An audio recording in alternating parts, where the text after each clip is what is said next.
Kadin zong ki het thei lo kan nop lam lam in hin kho kana mangin nalam di lam hello bo hina lam ka zot lai zin nei dut nan lam nei le nei dut nan pakai ne ngai lut na zon se ke ne ngai lut na sun lai ni sa dang zong le dai lo ne ngai lut na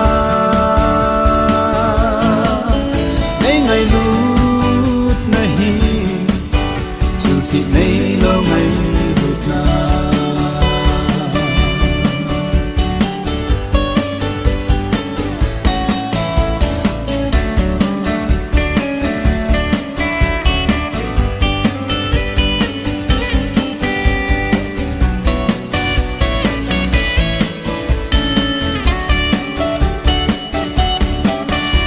vang pa kai nang nga dia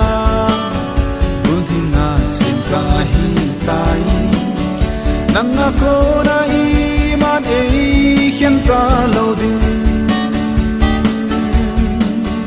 nang nga dia hin ka hi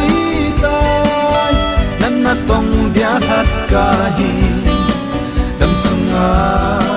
nang zui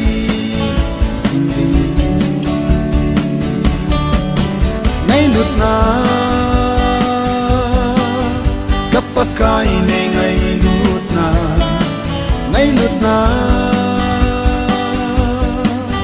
zon se ke ne ngai lut na sun lai ni sa dang zong le dai lo ne ngai lut na